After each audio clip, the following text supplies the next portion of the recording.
ये गीता हमें समझा रही है। कबीर साहब को तो बाद में देखेंगे।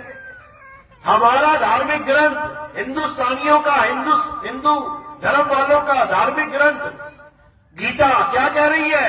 हे अर्जुन, जो अपनी आत्मा में रमण करते हैं, बताओ कैसे करेंगे आत्मा में रमण?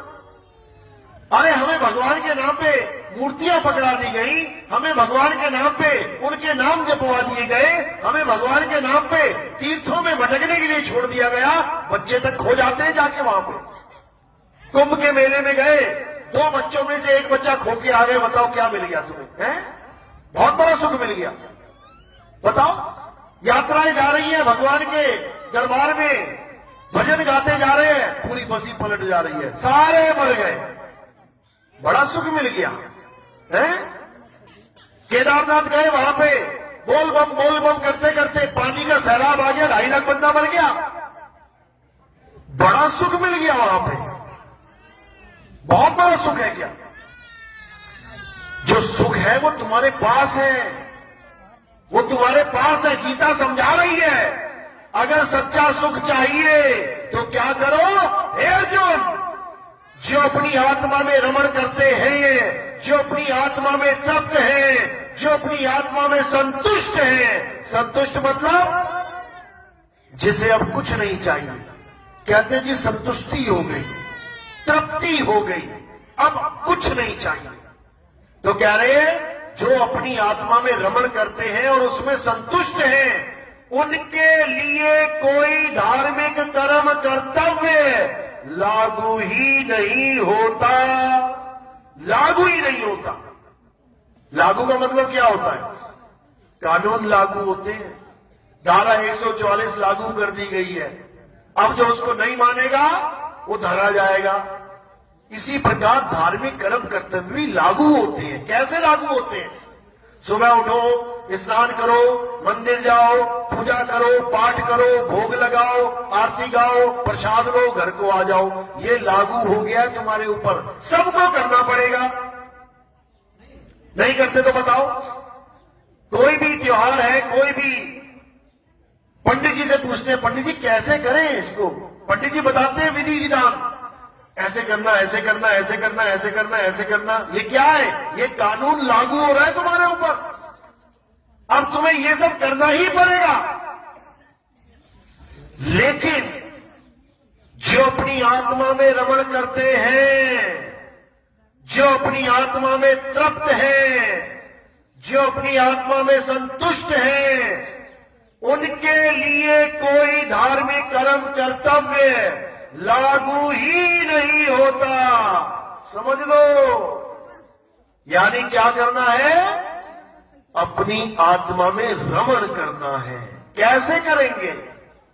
जब हमें कोई आत्मज्ञानी गुरु मिल जाएगा, वो हमें आत्मा का ज्ञान समझाएगा, हमारा ध्यान उस आत्मा में लगाएगा, और जब हम पूरा ध्यान उस आत्मा में लगा देंगे तो हम आत्मा में रम जाएंगे। हम रमता राम में रम जाएंगे और फिर हम अमर हो जाएंगे। हे अर्जुन, आत्मा अजन्मा है, नित्य है, शाश्वत है, पुरातन है। ये आत्मा सत्य सनातन है। इस आत्मा का ना तो कभी जन्म होता है, ना ही आत्मा की कभी मृत्यु होती है।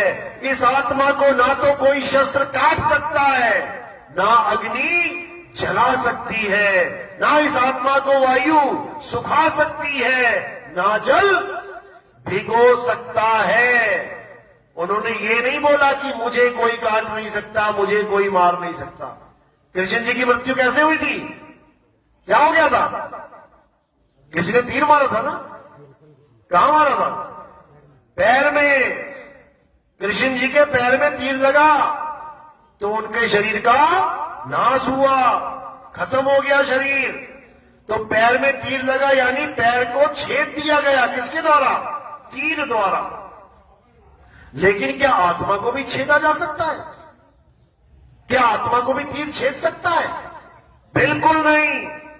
कृष्ण जी के पैर को छेद दिया, लेकिन आत्मा को छेद नहीं सकता। तो कौन महान है, कृष्ण जी का पैर या आत्मा? दोनों है उनके पास। जैसे पैर तुम्हारे पास भी है और तुम्हारे पास आत्मा भी है, तो दोनों में महान कौन है? मरेगा कौन, शरीर या आत्मा? शरीर मरेगा, तो पूजनीय कौन है? आत्मा। हमें कृष्ण जी की आत्मा की पूजा करनी चाहिए थी, जिसके लिए वो कहते हैं नैनम छिन्नति शस्त्राणी नैनम दहती पावका। और हम किसकी पूजा करने लग गए? कृष्ण जी के शरीर की, जिसको छेद दिया गया। गलती यहां हो गई हमसे। क्यों हो गई गलती? क्योंकि हमें कोई बताने वाला मिला ही नहीं, हमें ये समझाने वाला मिला ही नहीं कि शरीर नाशवान है, आत्मा अविनाशी है। इसीलिए हमें यह ज्ञान नहीं हो पाया। गीता में इसके बारे में जिक्र है कि यह ज्ञान तुम्हें कब हो पाएगा। आप पढ़ो अध्याय 4 34वां श्लोक, उसमें लिखा है कि तुम्हें यह ज्ञान कौन देगा। क्या लिखा है? हे अर्जुन, जो आत्मा का ज्ञान मैं तुम्हें समझा रहा हूं, जो सत्य ज्ञान मैं तुम्हें बता रहा हूं, अगर तुम इस आत्मा का अनुभव करना चाहते हो तो कहां जाओ? तुम ऐसे तत्वदर्शी संत की शरण में जाओ। ये मंत्र जपड़िया के पास नहीं भेजा कि राधे राधे जपने वाले के पास चला जा, अल्लाह अल्लाह जपने वाले के पास चला जा, वाहिगुरु वाहिगुरु वाले के पास चला जा, गॉड गॉड वाले के पास चला जा। बिल्कुल नहीं। क्या बोला वहां पे? कृष्ण जी कहते हैं तुम ऐसे तत्वदर्शी। तत्वदर्शी क्या मतलब है इसका? इसका मतलब है तत्व का दर्शन कराने वाला। कितने प्रकार के तत्व हैं कृष्ण जी बताते हैं अध्याय 2 16वें श्लोक में। क्या कहते हैं? हे अर्जुन, इस दुनिया में 2 प्रकार के तत्व हैं। कौन कौन से? एक असत्य और एक सत्य। हे अर्जुन, असत्य तो उसको जान जो जन्मता और मर जाता है। असत्य उसको जान जो पल पल बदल जाता है। असत्य उसको जान जो सदा एक सा नहीं रहता। और सत्य क्या है? हे अर्जुन, सत्य केवल एक है। पूरे विश्व में सत्य केवल एक है, और वो क्या है? आत्मा ही सत्य है। हे अर्जुन, ये आत्मा ही सत्य है। इस आत्मा का कभी ना तो जन्म ना मृत्यु होती है। ये आत्मा सदा एक रस रहती है। ये आत्मा अजर अमर अखंड है, इसको कोई खंडित नहीं कर सकता। तो इसी आत्मा का जिक्र करते हुए कृष्ण जी ने गीता का ज्ञान दिया। लेकिन हम आत्मा को तो फेंक दिया किनारे और सारे नाशवान तत्वों में पूजा पाठ करने में लगे हुए। असत्य क्या है? जो पल पल बदल जाता है, जन्मता मरता है। ये जितने पेड़ हैं जिनकी पूजा चल रही है, देखो जन्म हो रहा है उनका बीज से, और फिर कट के या गिर के नाश हो जा रहे हैं। तो हम किसकी पूजा कर रहे हैं? नाशवान तत्वों की। ये पीपल का पेड़, बरगद का पेड़, तुलसी का पेड़ आज हरा है, कल को पीला हो जाएगा। हे अर्जुन, जो चीज बदल जाए वो माया है, वो सत्य नहीं है। मंदिर मस्जिद गुरुद्वारे हमने बनाए हैं, थोड़े दिनों में, थोड़े सालों में देखो खंडर की तरह पुराने हो जाते हैं, जड़ जड़ करके गिर जाएंगे। तो हे अर्जुन, जो बनता और बिगड़ जाता है वो असत्य है, सत्य नहीं है। ये जितने भी नाम हैं, ये बनते और बिगड़ जाते हैं, ये पैदा और खत्म हो जाते हैं। ये सत्य नहीं है। सत्य क्या है? हे अर्जुन, आत्मा सत्य है। अब इस आत्मा का ज्ञान कैसे होगा? जब तुम तत्वदर्शी संत की शरण में जाओगे। तत्वदर्शी क्या करेगा? असत्य तत्वों को छुड़वा देगा, छोड़ देगा, और सत्य तत्व यानी आत्मा का लखाव करा देगा, पकड़ ले। कैसे पकड़ेंगे?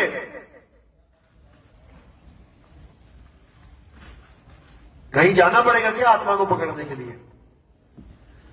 आत्मा तुम्हारे साथ में है, तुम ही आत्मा हो, इसलिए तुम जहां भी हो तुम वहीं आत्मा का ज्ञान प्राप्त कर सकते हो। मंदिरों के लिए तुम्हें घर से बाहर निकलना पड़ेगा, मस्जिदों के लिए तुम्हें घर से बाहर निकलना पड़ेगा, गुरुद्वारे चर्च के लिए घर से बाहर निकलना पड़ेगा, लेकिन आत्मज्ञान के लिए कहीं जाने की जरूरत नहीं। कुर्सी पे बैठी हो तो कुर्सी पे आत्मज्ञान होगा, बिस्तर पे बैठी हो तो बिस्तर पे आत्मज्ञान होगा, जमीन पे बैठी हो तो जमीन पे आत्मज्ञान होगा, जहां बैठी हो जहां खड़ी हो वहीं आत्मज्ञान होगा। एक कदम भी चलने की जरूरत नहीं है, याद रखो। इसी को कबीर साहब समझा रहे हैं, ज्यों तिलमा ही तेल है और ज्यों चकमक में आग, तेरा साईं तुझ में है, जाग सके तो जाग। यानी जैसे दूध में घी छुपा है, अब किसी लड़की ने शादी तो हो गई उसकी, लेकिन दूध से घी बनाना नहीं सीखा, चली गई ससुराल। अब वहां पर भैंसे ही भैंसे हैं, 50 भैंसे, भरपूर दूध है घर में, बर्तन भरे पड़े हैं सारे। लेकिन जब सास ने कहा सास थोड़ा घी लेके आना, तो मार्केट भाग रही है, मार्केट में दौड़ लगा रखी है कि कहीं से घी ले लूं। अरे घी तेरे उधर ही पड़ा है, बर्तन में, दूध में, लेकिन तुझे घी निकालना नहीं आता, इसलिए तू कभी नहीं निकाल पाएगी। इसी प्रकार परमात्मा तुम्हारी आत्मा में विराजमान है, लेकिन तुम्हें आत्मा में परमात्मा प्रकट करना ही नहीं आता, तो तुम कभी प्रकट कर भी नहीं पाओगी और इधर उधर भटकती रह जाओगी। तो इसीलिए कबीर साहब समझा रहे हैं, गुरु को कीजिए दंडवत और कोटि कोटि प्रणाम, कीट न जाने मृग को गुरु कर ले आप समान। यानी गुरु ज्ञानी है, उसको पता है आत्मा में परमात्मा कैसे प्रकट होता है। वो अपने शिष्य को भी बता देता है, वो अपने शिष्य को भी समझा देता है, तो शिष्य भी उसी ज्ञान को धारण करके आत्मा में परमात्मा को प्रकट कर देता है। कहते हैं बलिहारी व घट की, जिस घट प्रगट होई। तो इसी को समझना है, इसके अलावा सब झूठ है। तो क्या करना है, अब असत्य को त्यागना है और सत्य को धारण करना है, तभी हमारा कल्याण होगा, तभी हम भव सागर को पार करके सदा सदा के लिए अपने मालिक के चरणों में लीन होंगे। चलो, तो आज का सत्संग यही समाप्त करते हैं। किस किस को मेरी बात समझ में आई, हाथ खड़ा करो एक बार। बहुत अच्छी बात है, जितने लोग बैठे हैं सबने समझा, क्योंकि इसमें पढ़ाई लिखाई वाला कोई खेल ही नहीं है, इसमें समझदारी वाला खेल है। अगर तुम समझदार हो तो तुम्हें समझ में आ जाएगा कि आत्म तत्व ही परम तत्व है, इसी को सत्य कहते हैं। और अगर तुम मूर्ख हो तो तुम भले कितना पढ़ लिख जाओ, लेकिन तुम एक पाखंडवाद से नहीं बाहर आ सकते। तो इसीलिए अब आत्म तत्व को जानो और अपना कल्याण करो। बोलिए परमपिता परमात्मा की सदा ही जय हो। साहिब बंदगी सतनाम। अब आरती होगी। आरती हमारे यहाँ किसकी होती है? हमारे यहाँ आत्मा की आरती होती है। आत्मा की आरती कैसे होती है? एक एक करके आएंगे, जब आरती शुरू हो जाएगी सारे खड़े हो जाएंगे अपनी अपनी जगह पे, एक एक करके आगे आएंगे और एक फूल लेके मेरे सिर के ऊपर रख देंगे। एक फूल रख दो, चाहे एक पत्ती रख दो। ये सिर के ऊपर फूल क्यों रखा जाता है? क्योंकि पैर के अंगूठे से लेके सिर की चोटी तक ये क्या दिखाई दे रहा है? शरीर। ये शरीर दिखाई दे रहा है। तो हमारे यहाँ शरीर की आरती नहीं होती, शरीर को फूल समर्पित नहीं किया जाता। हमारे यहाँ फूल शरीरों से परे रख दिया जाता है, यानी शरीरों से परे आत्मदेव के चरणों में इसको रख दिया जाता है। तो आपने मेरे सिर के ऊपर फूल रखना है। और कोई प्रचार प्रसार में योगदान करना चाहेगा, क्योंकि हमारा प्रचार टीवी में भी आता है। आप सुबह सुबह टीवी खोल के देखिए, साधना टीवी और ईश्वर टीवी में हमारा ये प्रचार चलता है। तो उसके लिए हमें सेवा इकट्ठी करनी पड़ती है टीवी चैनल वालों को देने के लिए। जो भी सेवा में योगदान करना चाहेगा वो कर सकता है। बोलिए परमपिता परमात्मा की जय। साहिब बंदगी सब।